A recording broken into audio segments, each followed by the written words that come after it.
Queria compartilhar apenas esse versículo com você, que diz assim: e todos os dias no templo e de casa em casa, não cessavam de ensinar e de pregar Jesus o Cristo. Amém? Em todos os dias no templo e nas casas, não cessavam de ensinar e de anunciar a Jesus o Cristo. Amém? O título que eu quero dar para esta mensagem desta noite é No Templo e nas Casas. Todo ser humano foi criado por Deus para viver em comunhão, para viver em comunidade. Deus criou o homem e a mulher para viver em comunidade. Deus não criou as pessoas para viverem isoladas. Tentaram fazer um teste, construíram monastérios, onde os monges ficavam isolados, e mesmo assim não foi suficiente para eles terem um contato com Deus eterno, com o Criador. Eles precisavam de comunhão.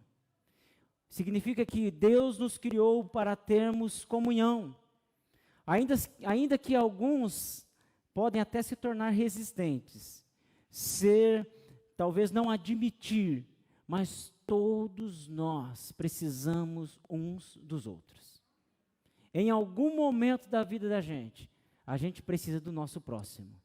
Em algum momento da vida da gente, o nosso próximo precisa da gente. Sim ou não? É evidente que os seres humanos têm necessidade de se sentirem amados e cuidados. Nessa caminhada cristã, eu fui criado desde pequeno na igreja, quer dizer, desde novo, porque pequeno ainda sou, né? Não cresci muito. Mas desde muito novo que eu fui criado na igreja, a gente observa que todas as pessoas que a gente vai se deparando, e eu com 15 anos com a minha irmã, nós assumimos a liderança de jovens, né? Ela tinha um pouquinho mais, ela é mais velha do que eu, ela disse que não, mas ela é, viu?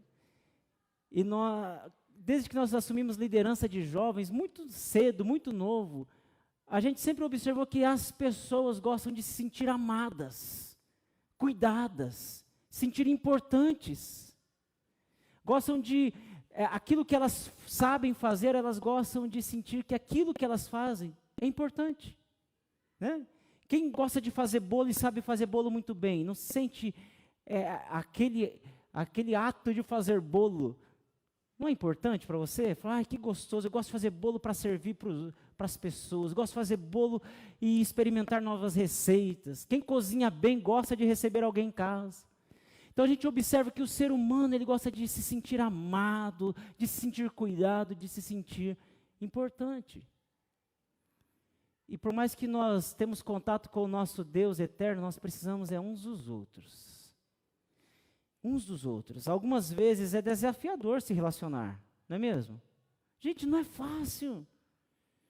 Nem sempre é gostoso cuidar uns dos outros, nem sempre é fácil levar os fardos uns dos outros, é desafiador. Mas é um princípio cristão. Não é fácil, mas é um princípio cristão. As pessoas têm os seus problemas, as suas dificuldades, as suas histórias, as suas lutas, mas o Evangelho nos chama a levar a carga uns dos outros. E diz o texto bíblico que assim nós vamos cumprir a lei de Cristo, quando nós levarmos as cargas uns dos outros. Ajudar o outro nem sempre a gente quer, né? A gente se sente desconfortável, mas receber ajuda é bom, né? Aquele momento de apuro, de repente chega um amigo bem na hora e te socorre. Fala, oh meu Deus, ai que bom. Ajuda a empurrar o carro. Apareceu bem na hora. Que coisa boa. Mas o Evangelho nos chama para sermos ombro uns para os outros, suporte uns para os outros. Quando nós voltamos para a palavra do Senhor, para os princípios do Evangelho, quando nós vemos o que está composto, principalmente em Atos dos Apóstolos, nós vemos uma igreja composta de pessoas, mesmo com tantas dificuldades, mesmo com tantos problemas, se relacionavam entre si e eram fortalecidos e inspirava pessoas. Você lê Atos dos Apóstolos, você vê as pessoas se relacionando entre si. Você acha que não tinha problema? Desde que gente é gente, sempre teve problema, né? Começou lá no Éden os problemas. E de repente os apóstolos começam a pregar e começa a se converter gente. 3.000, 5.000, já vai se tornando quase 10.000 pessoas. Você acha que não tinha problema? Você acha que não tinha problema com pessoas com crises das mais diversas? Problemas financeiros, problema no casamento, problema na família. Mas aí inspirava pessoas. Atos vai falar que caía na graça de todo o povo. O povo olhava a igreja e falava assim, mas que diferente, que povo diferente. E diz que o Senhor acrescentava dia após dia aqueles que iam sendo salvos. Imagine um povo cheio de problema, mas um povo que se ama. Você imagine um povo cheio de problema, mas que suportam uns aos outros. Não é de tolerar, mas de ser suporte. Fala assim, meu irmão, o teu problema acho que é maior do que o meu. Põe aqui. Vem aqui, eu vou dar os meus ombros para você ficar mais leve, para eu ajudar você a carregar a sua carga. Este é um princípio do Evangelho. Biblicamente falando, os cristãos, eles são responsáveis e devem se amar uns aos outros. Amar uns aos outros, acolher uns aos outros, perdoar uns aos outros e cuidar uns dos outros. Tudo isso, mutuamente. Um cuidando do outro, um amando o outro, um perdoando o outro. Biblicamente falando, é isso. Quando nós pegamos o Novo Testamento na versão Almeida Revista Atualizada, somente no Novo Testamento a gente encontra cerca de 53 vezes a expressão uns aos outros. Se você pegar o Novo Testamento e começar a sublinhar uns aos outros, você vai perceber que passa de 50 vezes a expressão uns aos outros. Você acha que é importante ou não é? Quando na Bíblia se repete um assunto, muitas vezes, ou você pega um capítulo ou um livro que repete uma palavra, está trazendo um significado muito importante, você deve prestar atenção. Se no Novo Testamento fala uns aos outros, muitas vezes amai-vos uns aos outros, perdoai-vos uns aos outros, está dizendo que nós devemos ser cuidado, suporte, a comunidade, a unidade, essa mutualidade, né? Não mintais uns aos outros, está na Bíblia. E tudo isso é para revelar que a intenção do Senhor é estabelecer uma comunidade de ministração mútua. A multiforme graça de Deus. Cada um tem uma maneira. Tem um que é um pouco mais enérgico, o outro é um pouco mais passivo, e Deus trabalha de uma maneira extraordinária, e é tão gostoso isso, é ou não é? Eu amo estar no meio de gente. Outros fogem, né? Mas é gostoso estar junto, porque é nesta comunidade que há ministração do Senhor na nossa vida. É nesta unidade em que há manifestação do Espírito Santo na nossa vida. Como que o povo de Atos dos Apóstolos recebeu o Espírito Santo? Reunidos. 120 pessoas, cerca de 120 pessoas estavam reunidos no mesmo lugar. O que eles estavam fazendo? Estavam orando. Mas coloca 120 pessoas no mesmo lugar para orar. Tem uma hora que alguém já começa a cutucar o outro. Né? Pô, irmão, o outro, estou com uma fome. E começa a surgir alguma coisa. Mas eles estavam reunidos no mesmo lugar. Eles tinham um propósito que unia eles, a descida do Espírito Santo. Tem um propósito que nos une. É o Espírito Santo presente na igreja. Se retirar o Espírito Santo, isso daqui passa a ser um empreendimento. Deixa de ser igreja. Deixa de ser pregação, passa a ser uma palestra. Mas quando o Espírito Santo está presente, as palavras que saem da minha boca, do meu jeitão, Deus mistura as palavras de vida eterna e entra nos seus ouvidos, palavras de vida eterna, e você é ministrado. Não por causa de mim, apesar de mim, porque o Espírito Santo está presente na igreja. Ele ministra no seu coração. E quando nós olhamos para esse texto, nós vemos uma igreja que é modelo para nós. Quem não gostaria de fazer parte da igreja primitiva, mesmo com tanta perseguição, mas dá vontade de entrar em Atos dos Apóstolos? Se pudesse, igual o filme de Jumanji, né? Se pudesse entrar na história, eu entraria em Atos dos Apóstolos para viver essa experiência. Entrar aqui e falar, meu Deus, que coisa maravilhosa, cheio de problemas. A gente não olha para os problemas, a gente está olhando para o que o Espírito Santo está fazendo. E quando o Espírito Santo está presente na igreja, nós não ficamos olhando, o problema do outro, a gente olha, o Espírito Santo está presente, a gente não vê problema. Hoje o presbítero Bruno ministrando, e um dos textos que eu amo muito, de 1 Pedro 4,8, que diz assim que o amor cobre multidão de pecados. O escritor da revista, pastor Arival Dias Casimiro, ele diz assim que o amor faz com que nós não pronunciemos o pecado do outro.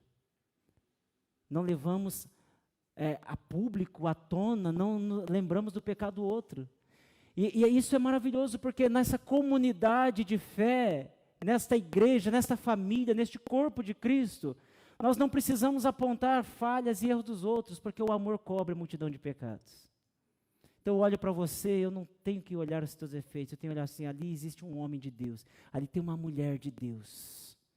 Todos nós estamos em processo de santificação, de transformação, não chegamos lá no céu ainda, não atravessamos a linha de chegada, então nós temos os nossos defeitos, temos os nossos problemas, mas nessa comunidade o Espírito Santo, ele nos une e nos transforma para que possamos chegar lá e viver a eternidade junto com você. Amém? E essa igreja que é modelo para nós, ela se reunia de duas maneiras, no templo e nas casas.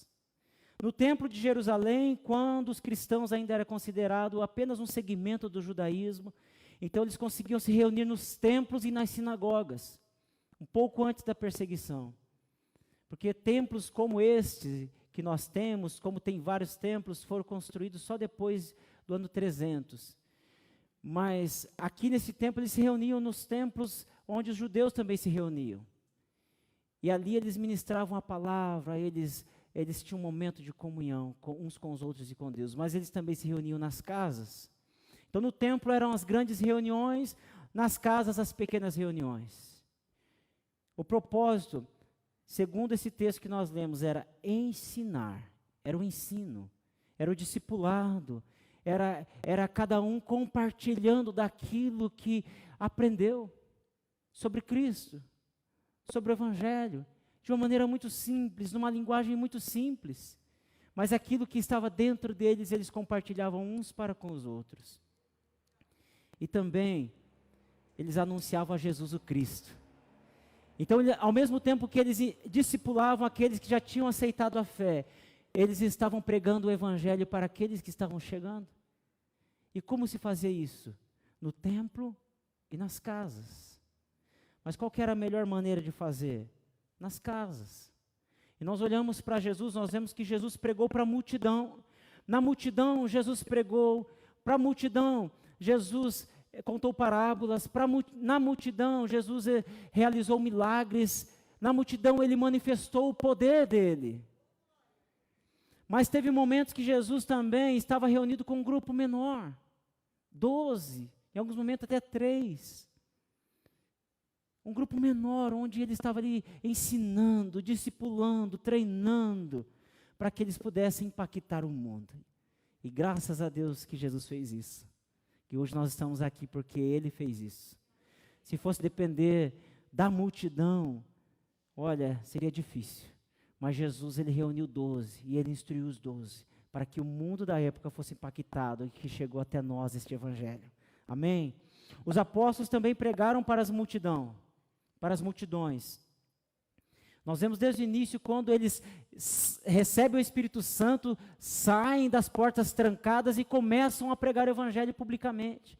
Pedro se levanta e prega o evangelho, e 3.000 almas se convertem, 5.000 almas, e as pessoas começam a se converter. Uma pregação pública, uma pregação para as multidões.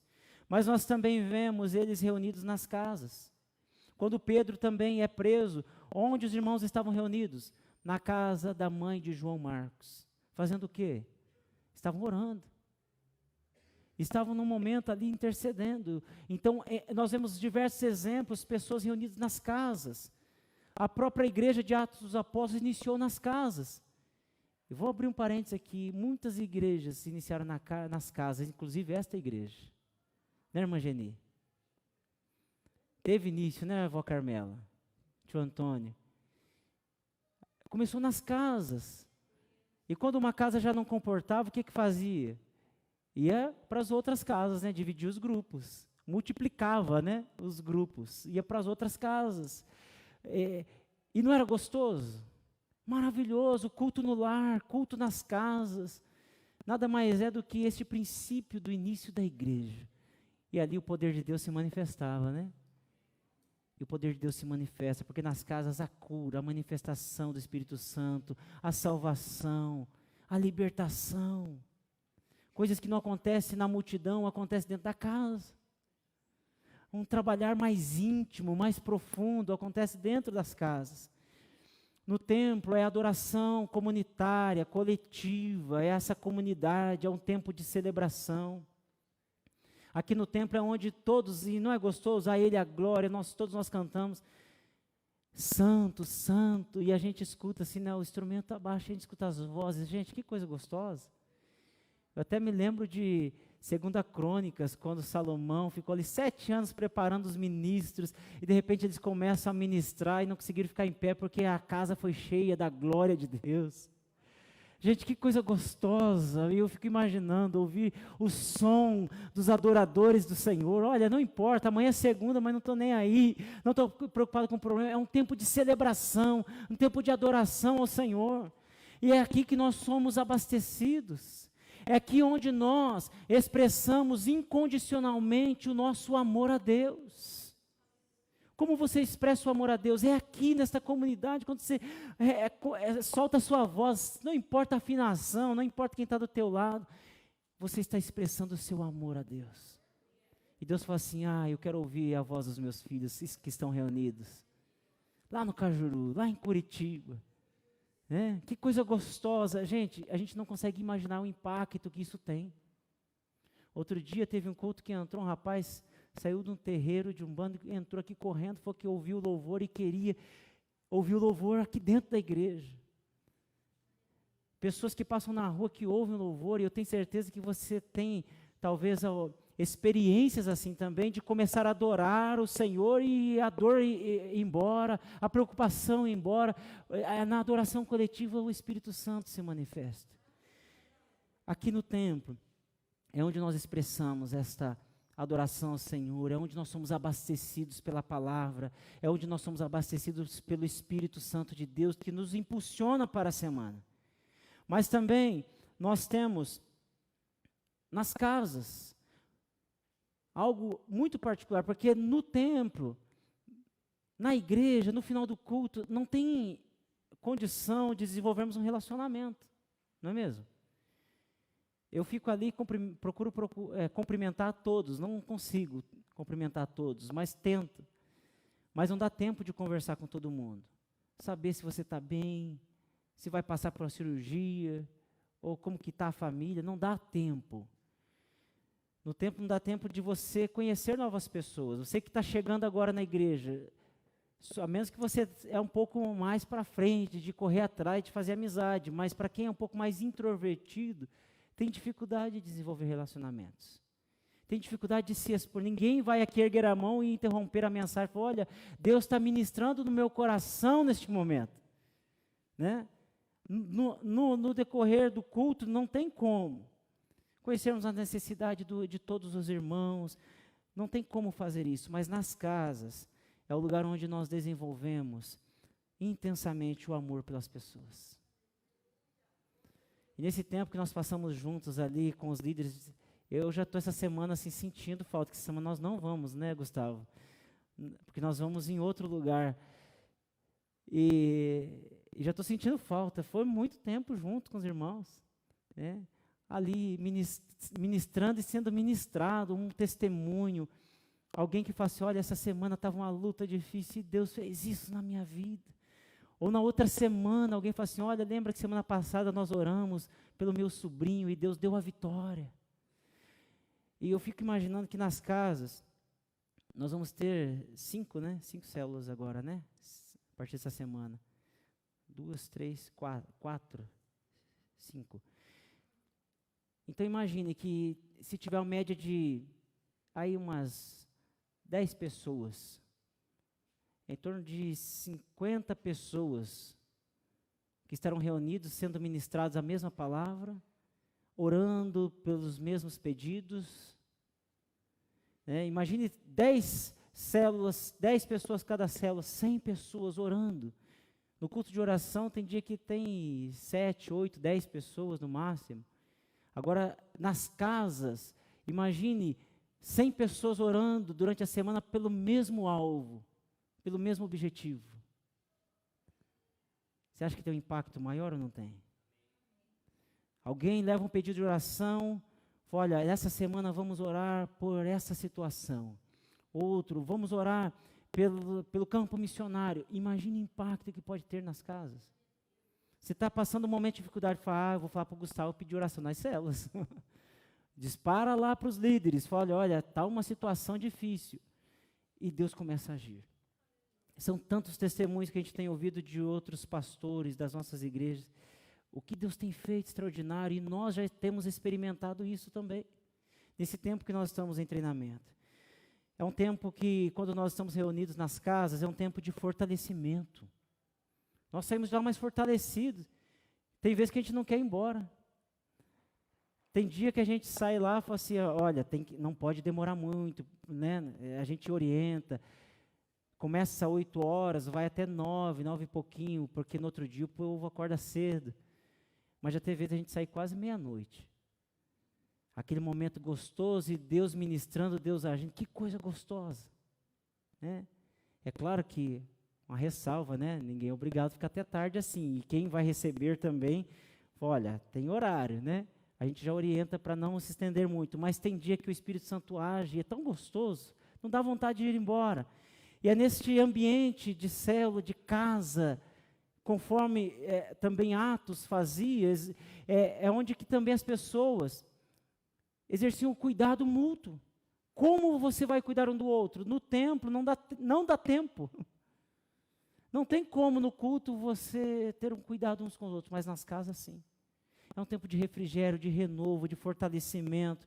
É um tempo de pastoreio mais próximo. Um líder vai ajudar, auxiliar no pastoreio. E também é um tempo que Deus vai ministrar no coração de cada um. E com isso nós temos a manutenção do corpo de Cristo. Amém? Porque uma das minhas preocupações, eu sempre falei, Deus, eu não sei, eu sou incapaz de cuidar do rebanho do Senhor. Nos dê estratégias, porque é bastante gente, e a gente sonha com crescimento de igreja, não tem como a gente, por mais que o pastor visite a todos, vai conseguir visitar talvez 2 vezes no ano, no máximo. Não tem como. Né? E com os cultos nas casas, cada um vai estar ali sendo cuidado, vai ser ministrado, e o corpo de Cristo vai crescendo, porque é centrado na palavra. Uma das minhas preocupações são pessoas que estão na igreja há muito tempo e que não desenvolveram maturidade espiritual. E dentro das casas, nas células, as pessoas conseguem compartilhar e ter um acompanhamento, um discipulado, e vai crescer em nome de Jesus. Amém? Porque os nossos sonhos é que a igreja cresça em números de discípulos. Pessoas crescer o número de pessoas, ou seja, mais salvos. E tem muita gente nesse cajuru. Nós também sonhamos com crescimento em qualidade, onde as pessoas não são somente convertidas, mas são transformadas em discípulos. E alguém já disse num certo livro que a gente não mede o crescimento da igreja pelo número de membros, mas pelo número de pessoas que são enviadas como discípulos. Aqueles que se envolvem, pelo número de pessoas que se envolvem com o reino de Deus. O crescimento da igreja se dá quando tem um número maior de pessoas envolvidas com o reino de Deus e não um número de pessoas no hall de membros. Então nós sonhamos com esse crescimento numérico, qualitativo e de maturidade. Pessoas que estão na igreja, que possam crescer, ter experiências e também se tornarem pessoas que ministrem sobre a vida de outras pessoas. Amém? O corpo de Cristo, que é a igreja, é composto por membros que se relacionam entre si. Nós nos relacionamos entre nós. Amém? O corpo de Cristo é nutrido. Quando nós olhamos Efésios, carta do apóstolo Paulo, capítulo 4, ele diz que o corpo de Cristo ele é nutrido, é um membro nutrindo o outro de acordo com aquilo que recebeu do Senhor. Talvez alguém fale assim, mas pastor, eu não sei fazer nada. Ou talvez, eu sou tão simples que eu não sei nem falar direito. Deus quer te usar do teu jeito. Deus quer usar da maneira com que Ele te criou. Ele não errou quando te criou. Não existe erro de fabricação para você, para crente. Deus fez exatamente como Ele gostaria de fazer. Então, deixe Deus te usar. Amém? Porque a comunhão fortalece o vínculo uns com os outros. A comunhão inspira pessoas. Quando nós olhamos nesse texto, nós vemos que a comunhão inspira pessoas. Deus chama os seus filhos para uma vida de relacionamento entre si. Amém? E o nosso desafio, que eu quero compartilhar com vocês, é resgatar os princípios da comunhão. O nosso maior desafio, com base neste texto, é resgatar os princípios da comunhão na Igreja de Cristo.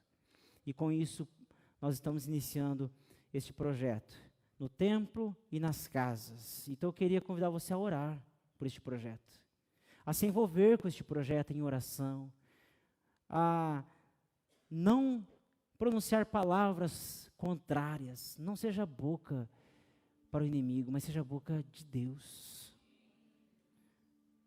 Talvez o pensamento vai vir assim na tua mente, batendo na porta da tua mente, fala assim, isso aí não. Não use a sua boca para maldizer, use a tua boca para abençoar. Sabe que algo que entristece o coração de qualquer pessoa é quando você está buscando algo centrado em Deus e alguém desfaz daquilo. Não abala a gente porque a nossa motivação não está nessas coisas, mas está em Deus. Não abala a gente porque isso não significa o que nós somos. Porque o que nós somos é o que Pedro diz, raça eleita, sacerdócio real, povo santo. Nós somos propriedade exclusiva de Deus, escolhidos por Deus para impactar este mundo. Não importa o que vão falar sobre você. Se você colocou no teu desejo, eu quero me envolver mais com o reino de Deus, com a obra de Deus, eu quero me entregar. E ainda que venha pensamentos, você fala assim, olha, tranque sua boca. Não empreste a sua boca para o inimigo. Empreste a sua boca para o Senhor, os seus ouvidos, amém? Em nome do Senhor Jesus. As palavras são como flecha, diz a palavra, né? E às vezes a gente não consegue correr atrás, mas existe um processo entre o pensamento e os nossos lábios. Existe um caminho. Pense um pouquinho, ore um pouquinho mais. E encoraje outras pessoas, se você não quer, mas fale para outra pessoa, fala assim, vou. Vamos lá, vamos ver, eu vou te apoiar. Ore, seja instrumento de Deus, pelo amor dEle. Deus te escolheu para este tempo, amém? Algo que tem muito no nosso coração, são 3 princípios. Amar a Deus incondicionalmente. Amar as pessoas intensamente. E servir o mundo intencionalmente. Que Deus possa te levantar nesse tempo. Deus quer levantar pessoas corajosas, ousadas, pessoas com amor, que ame Ele acima de todas as coisas, incondicionalmente.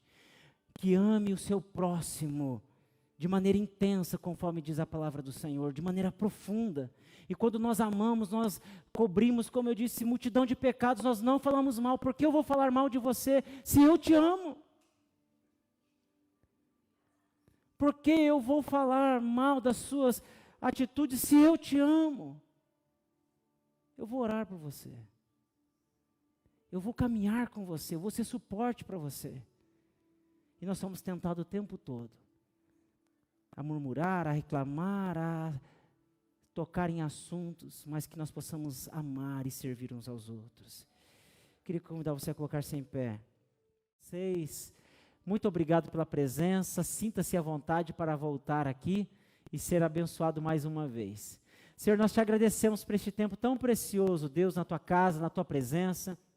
Obrigado pelos louvores, obrigado, Deus amado, pela alegria dos projetos compartilhados, obrigado pela tua palavra, Senhor, obrigado pela igreja reunida, Senhor, que o Senhor continue abençoando cada um, dê uma semana abençoada, uma semana inspiradora, Senhor, uma semana de esperança, uma semana, Deus, de palavras de bênção, palavras proféticas, pensamentos de bênção, Senhor, uma semana de milagres, ó Deus, de manifestação do Senhor, em nome do Senhor Jesus, ó Deus. Também, ó Pai, que cada um possa retornar para o seu lar, guardados, protegidos pelo Senhor, ó Deus. Dê uma noite tranquila, abençoada, de sono reparador. Eu oro, ó Pai, agradecido ao Senhor, em nome do Senhor Jesus. Amém, amém.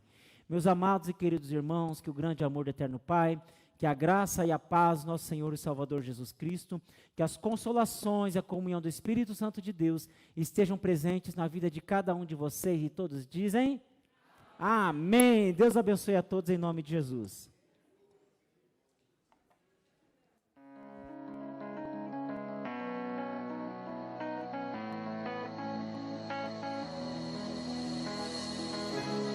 Antes de eu falar, tu cantava sobre mim. Tu tens sido tão bom pra mim. Antes de eu respirar, sopraste tua vida em mim. Tu tens sido tão bom.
Posso encontrá-lo.